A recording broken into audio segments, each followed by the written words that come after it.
आज शाम 6 बजे धामी कैबिनेट की बैठक होगी। बैठक में आज की यूसीसी पर मोहर लग सकती है। तकनीकी पेंच के चलते आज बुलाई गई है मीटिंग। पहले 6 फरवरी को होनी थी कैबिनेट मीटिंग। 5 फरवरी को जारी होगी कार्यमंत्रणा समिति की मीटिंग। बिना कैबिनेट में पास के कार्यमंत्रणा में नहीं किया जा सकता था शामिल। आज बिल के मंजूरी के बाद 6 फरवरी को विधानसभा में यूसीसी बिल पेश होगा। तो आपको बता दें कि इससे पहले 6 फरवरी को यह बैठक होनी थी, लेकिन अब जानकारी जो सामने आ रही है, थोड़ी ही देर में धामी कैबिनेट की बैठक होगी और इसमें कई ऐसे प्रस्ताव जिन पर मोहर लगेगी है और साथ ही यूसीसी को भी इसमें शामिल किया जाएगा। तो एक बड़ी खबर आपको बता रहे हैं, धामी कैबिनेट की बैठक आज एक बार फिर से होने जा रही है। थोड़ी देर में धामी कैबिनेट की बैठक शुरू हो जाएगी और कैबिनेट में यूसीसी ड्राफ्ट पेश होगा। यूसीसी को कैबिनेट में हरी झंडी दिखाई जाएगी और उसके बाद में विधानसभा में भी रखा जाएगा। और ज्यादा जानकारी के साथ में सुनील प्रभा जुड़ गए हैं। ज्यादा जानकारी के साथ में सुनील, बताइए और कितना वक्त जब कैबिनेट की बैठक शुरू हो जाएगी और क्या आज ये पूरी तरह से संभव हो चुका है कि यूसीसी का जो ड्राफ्ट है आज कैबिनेट बैठक में रखा जाएगा? देखिए, बिल्कुल अब से कुछ देर बाद यानी कि 6 बजे से मुख्यमंत्री आवास में ये मीटिंग बुलाई गई है, कैबिनेट मीटिंग बुलाई गई है। आपने देखा कि कल भी यहाँ पर कैबिनेट मीटिंग हुई। 24 घंटे के अंदर ये दूसरी कैबिनेट मीटिंग है और ये महज सिर्फ और सिर्फ यूनिफॉर्म सिविल कोड का जो ड्राफ्ट है उसके लिए ये मीटिंग बुलाई गई है। कैबिनेट मीटिंग में यूनिफॉर्म सिविल कोड का ड्राफ्ट पेश होगा, कैबिनेट इसको हरी झंडी देगी और उसके बाद जो विधानसभा सेशन की जो आगे की कार्रवाई होती है वो इसके बाद जारी होगी। यानी कि जो कार्यमंत्रणा समिति की जो सूची होती है कि आपने कल क्या क्या कामकाज करना है विधानसभा सेशन में, एक तरह से वो विधिवत वो प्रक्रिया जो एक विधिक प्रक्रिया है वो कंप्लीट हो जाएगी। तो आज का दिन भी हम कह सकते हैं कि इस लिहाज से यूनिफॉर्म सिविल कोड की दिशा में एक महत्वपूर्ण दिन है कि जब कैबिनेट इसको हरी झंडी देगी। अब इंतजार है कैबिनेट मीटिंग का। कुछ ही देर में आप देखेंगे कि यहाँ पर जो तमाम कैबिनेट मिनिस्टर हैं उनके पहुंचने का सिलसिला शुरू हो जाएगा और आज जो यूनिफॉर्म सिविल कोड का ड्राफ्ट है एक तरह से वो विधिक। लेकिन सबसे बड़ी बात ये, कैबिनेट में ये ड्राफ्ट रखा जाएगा तो क्या ये माना जाए कि ड्राफ्ट में जो महत्वपूर्ण बिंदु हैं क्या वो आज सार्वजनिक किए जा सकते हैं, सामने आ सकते हैं, या फिर उसके लिए अभी और इंतजार करना पड़ेगा?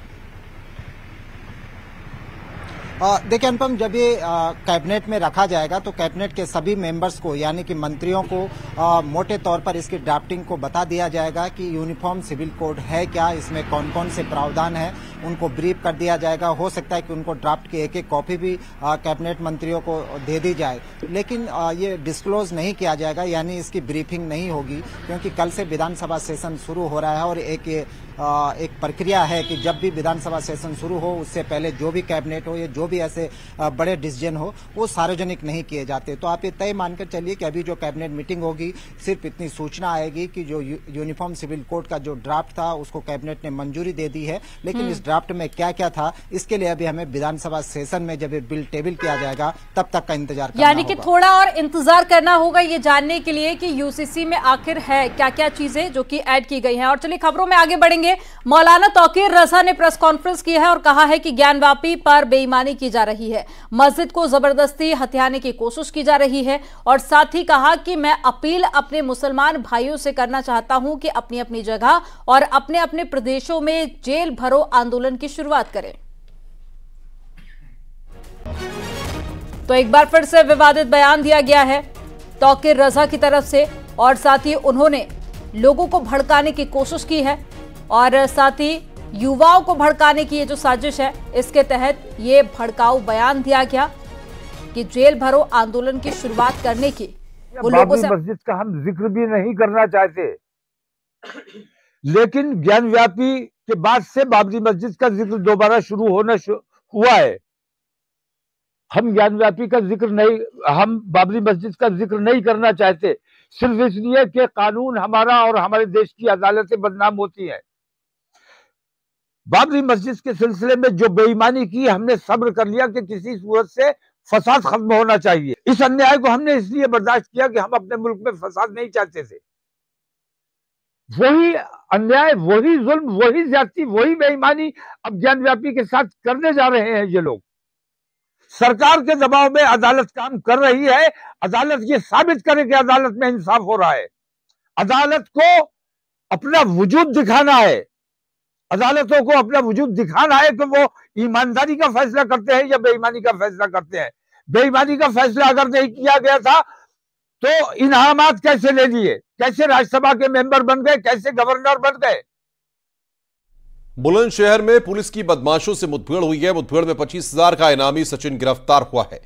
घायल सचिन का जिला अस्पताल में इलाज चल रहा है। मुठभेड़ थाना खुर्जानगर कोतवाली इलाके के सिकरी के जंगल में हुई है। सचिन के खिलाफ नोएडा में 1 दर्जन से ज्यादा मुकदमे दर्ज हैं। बदमाश के पास से एक तमंचा, 2 जिंदा कारतूस और एक बाइक बरामद हुई है।